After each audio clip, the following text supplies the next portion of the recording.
adda bilisummaa Oromoo eebila waamicha maree siyaasaa hunda ammate taasisuun daandii furmaataati. Ibsa adda bilisummaa Oromoo eebila 28 bara 2021. Rakkoo amma Itoophiyaa mudatee jiru kana furuudhaaf dhaabbileen siyaasaa adda addaa carraaqqii hedduu godhanis furuu hin dandeenye. Biyyattiin amma daran kufaatii hamaa keessa seentee jiraachuu uummanni idil addunyaa, qaamonni dhiyeenyaan dhimma Itoophiyaa hordofanii fi dhaabbileen miti mootummaa hundi hubatanii jiru. Walitti bu'iinsii fi lolli bakka adda addaatti deemaa jiru ajjeechaa jumlaa fi buqqa'insa uummataa hedduminaan geessisaa jira. Hidhattoonni mootummaa sirnaa fi to'annoo ala ta'uun uummata nagaa sababa tokko malee ajjeesaa fi dubartoota gudeedaa jiran. Loltoonni Eertiraa fi humni milishaan naannoo Amaaraa jeequmsa hamaa kaabaa fi naannolee birootti geessisaa jiru. Akkasumas ajjeechaa suukanneessaa fi buqqa'insa bal'aa uummata naannoo Beenishaangul Gumuzii fi Walloo irraan gahaa jiru. Rakkoon naannoo Tigraay ammallee furmaata hin arganne. Gargaarsa dhala namummaa uummata Tigraay qaqqabsiisuun danqaa hedduun isa mudateera. Kun hunduu rakkoolee biyyattii mudatan keessaa isa xiqqaadha. Addi bilisummaa Oromoo itti gaafatama isaa baachuudhaan waamicha waliigalaa qaamota dhimmi ilaalu hundaaf dhiyeessa. Kanaan duras addi bilisummaa Oromoo yeroo adda addaatti waamicha wal fakkaataa fi yaada ijaaraaf furmaata biyyattiif ta'u dhiyeessaa tureera. Yaadoleen adda bilisummaa Oromoo kunis osoo jirutti hiikamaniiru ta'ee rakkoon har'a arginu kun Itoophiyaa hin mudatan ture. Akka fakkeenyaatti kaasuudhaaf addi bilisummaa Oromoo baatii eebilaa bara 2020 keessa yaada bal'aa rakkoo Itoophiyaa mudateef deemsa ce'umsaa keessatti furmaata kan ta'u yaada isaa kenneera. Akkasumas addi bilisummaa Oromoo dhaabbilee siyaasaa adda addaa waliin ta'uudhaan dhimma federaalawaa sabdaneessaa irratti yaada bal'aa fi hunda qabate akkasumas seera mootummaa Itoophiyaa keessatti deemsi ce'umsaa akkamiin ta'uu akka qabu akeekeera. Yaadni tokkummaa dhaabbilee siyaasaa kunis ifatti ce'umsi kun akkamiin akka ta'uu malu mootummaa dimokiraatawaa ta'e ijaaruu fi rakkoo keessaa fi alaa biyyattii mudate keessa darbuun mootummaa tasgabbaa'aa utubuuf waliigaltee dhaabbilee siyaasaa akka barbaachisu eereera. Kunis ammoo dhawaataan haala seera biyyattii hordofeen adeemsifamuu akka qabus yaada kana keessatti eerameera. Haa ta'u malee mootummaan aangoorra jiru yaada dhaabbileen siyaasaa kun dhiyeessineef bakka hin kennine. Kuni kanaan osoo jiru fulbaana 13 bara 2020 addi bilisummaa Oromoo irra deebi'ee yaada furmaataa rakkoo siyaasaa biyyattii mudatee jiruuf furmaata tokkummaan dhaabbilee siyaasaa dhiyeessan kan jabeessuu fi kanas mootummaan irra deebi'ee akka ilaalu gaafachuun ibsa baaseen gaafatee jira. Ibsa kana keessatti addi bilisummaa Oromoo rakkoo siyaasaa jiruuf akka furmaataatti dhaabbileen siyaasaa waliin hojjechuun nagaa fi tasgabbii deebisuu, adeemsa jijjiirama daandii irraa jallate daandiitti deebisuu fi waliigala gaaffilee uummataaf deebii kennuun dirqii ta'uu akeeke. Ammas mootummaan aangoo irra jiru yaada keenya hin dhaggeeffanne. Inumaayyuu miseensota, deeggartootaa fi uummata dararuu, sodaachisuu, hidhuu fi ajjeesuu jabeessee itti fufe. Keessattuu hidhaa fi dararaan miseensotaa fi deeggartoota adda bilisummaa Oromoo irratti jabaate. Ibsuma fulbaana 13 bara 2020 bahe kana keessattis addi bilisummaa Oromoo dhaabbilee idil addunyaa kanneen akka Gamtaa Afrikaa, Gamtaa Awurooppaa, Mana Maree Nageenyaa Mootummoota Gamtoomanii fi Koomishiniin Mirga Namoomaa Dhaabbata Mootummoota Gamtoomanii rakkoon Itoophiyaa mudate kun hamaa ta'uu hubatanii jigumsa seera biyyattii fi marqama hawaasummaa irraa biyyattii oolchuudhaaf tarkaanfii hatattamaa akka fudhatan gaafateera. Akkasumas ibsa mudde 12 bara 2020 addi bilisummaa Oromoo baase keessatti rakkoolee siyaasaa walxaxaa Itoophiyaa mudatan tarreessuun filannoo biyyaalessaa geggeessuu dursa rakkoolee siyaasaa jiran kana furuun dirqama ta'uu hubachiise. Bakka caasaaleen naannoo hundaa diigamee jirutti lolaa fi walitti bu'iinsi bakka adda addaatti deemaa wayita jiruttii fi bakka tasgabbiin naannolee adda addaa keessatti hin jirretti filannoo biyyaalessaa geggeessuun hin danda'amu. Addi bilisummaa Oromoo kana hubachuudhaan naannoon Oromiyaa mootummaa ce'umsaa biyyaalessaa Oromiyaa ijaarrachuun filannoo sadarkaa federaalawaatti ta'uuf akka of qopheessu yaada dhiyeesse. Kunis rakkoo siyaasaa fi jeequmsa Itoophiyaa mudachuu maluuf of qopheessuu fi mareelee siyaasaa sadarkaa federaalawaatti ta'uuf bu'uura ta'uu hubachiisa. Itti fufuun addi bilisummaa Oromoo ibsa gabaabduu dhimma humnootiin biyya alaa fi milishaan naannoo Amaaraa keessoo naannoo Oromiyaa fi Beenishaangul Gumuz seenuudhaan jeequmsa geggeessaa jiran kan ilaaleen eebila 7 bara 2021 baaseen ifa godheera. Kunis rakkoolee jiran daran hammeessuun nageenya Itoophiyaa fi gaanfa Afrikaa walxaxaa akka taasisu hubachiisee ture. Akkuma amaleeffatan mootummaan aangoorra jiru yaadaa fi furmaata adda bilisummaa Oromoo dhiyeesse dhiisuudhaan inumaayyuu ilaalcha siyaasaa adda addaa warra qaban dararuu, uummata nagaa miidhuu, dhaabbilee siyaasaa mormituu sodaachisuu fi seeraa ala yeroo hatattamaa uummata irratti labsuun bulchiinsa humna waraanaa ijaaruu itti fufe. Har'a harki caalaan naannoo Oromiyaa, Benishaangul Gumuzii fi Walloon bulchiinsa humna waraanaa jala jiru. Adda bilisummaa Oromoo fi Koongireesiin Federaalawaa Oromoo mootummaa aangoorra jiruun filannoo biyyaalessaa keessaa dhiibamanii bahuu fi hirmaannaa maree dhimma egeree biyyattiitti ta'u keessaa dhorkamuun kamirraayyuu yaaddeessaadha. Akkuma beekamu adda bilisummaa Oromoo fi Koongireesiin Federaalawaa Oromoo dhaabbilee siyaasaa Oromoo jajjaboo lameen yoo ta'an uummata biyyattii harka 40 ol ta'an kan bakka bu'anidha. Yaadamaa irratti yeroo kamuu caalaa dhibdeen haalli nageenyaa fi jeequmsi siyaasaa Itoophiyaa itti fufiinsaan dhoramaa jira. Kunis amma sadarkaa haala isaa fi garatti deemullee raaguun rakkisaa ta'eera. Sirna dhablummaanis heddummateera. Rakkooleen kunis yeroon furmaanni waliigalaa dhaabbilee siyaasaa mormituu dabalatee hin soqamneef biyyittiin rakkoo daran walxaxaa fi keessaa bahuun ulfaataa ta'ee seenti. Furmaanni kunis hidhamtoota siyaasaa hiikuu fi adeemsa filannoo irra deebi'anii ilaaluuf sirreessuu dabalata. Kana ta'uu baannaan rakkoo jiru daran kan hammeessaa deemu inumaayyuu sirna dhablummaa kana babal'isuun gara dhiiga wal dhangalaasuutti kan deemu ta'uu asumaan hubatamuu qaba. Adda bilisummaa Oromoo haga ammaatti tarkaanfilee uummanni idil addunyaa rakkoo kana furuuf fudhatan ni dinqisiifata.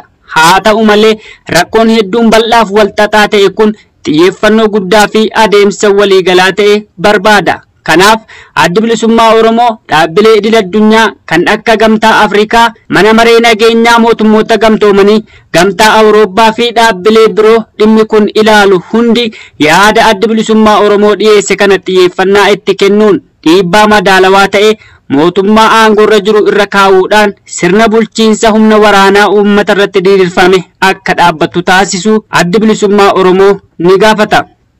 Dhibdeeleen amma biyyattii mudataa jiru kun akka jirutti itti fufnaan badii ulfaataa keessaa ba'uun hin danda'amne biyyattii akka qunnamu hubatamuu qaba. Furmaanni waaraa fi dhaabbataa ta'e rakkoo Itoophiyaaf kan argamu adeemsa maree siyaasaa waliigalaa qaamolee hunda ammateen duwwaa akka ta'e adda bilisummaa Oromoo ni amana. Bakka bu'oonni dhaabbilee siyaasaa hundi sirna maree siyaasaa waliigalaa ta'u irraa qooda fudhachuun dirqama. Dhumarratti adda bilisummaa Oromoo qaamolee kamuu waliin maree dhimmi ilaalu hundaaf waamicha taasise. Adda bilisummaa Oromoo ibsa Eebila 28 bara 2021 baaseen yeroo ammaa kana rakkoo ulfaataan Itoophiyaa mudatee jiraachuu ibsee lollii fi walitti bu'iinsi bakka bakkatti raawwatu ajjeechaa jumlaa lammiilee nagaa irratti raawwatu isa yaaddessuu ibseera. Hidhattoonni mootummaa sirnaa fi to'annoo ala ta'uudhaan uummata nagaa sababa tokko malee ajjeesaa fi dubartoota gudeedaa akka jiranii fi loltoonni Eertiraa fi humni milishaa naannoo Amaaraa jeequmsaa hamaa kaabaa fi naannolee birootti geessisaa akka jiran eeruudhaan humnoonni kun ajjeechaa suukanneessaa fi buqqa'iinsa bal'aa uummata naannoo Benishaangul Gumuzii fi Walloo irraan gahaa akka jiran dhaabichi ibseera. Addi bilisummaa Oromoo itti gaafatama isaa bahachuun waamicha waliigalaa qaamota dhimmi ilaalu hundaaf dhiyeessaa turuu ibsuudhaan yaadoleen adda bilisummaa Oromoo kunis osoo jiruutti hiikamaniiru ta'ee rakkoon har'a arginu kun Itoophiyaa hin mudatu ture jedheera. Akkuma beekamu adda bilisummaa Oromoo fi Koongireesii Federaalawaa Oromoo dhaabbilee siyaasaa Oromoo jajjaboon lameen yoo ta'an uummata biyyattii harka 40 ol ta'an kan bakka bu'an ta'uu kan ibse adda bilisummaa Oromoo isaan kun filannoo biyyaalessaa keessaa dhiibamanii ba'uun isaanii biyyattiif yaaddessaa akka ta'e eereera.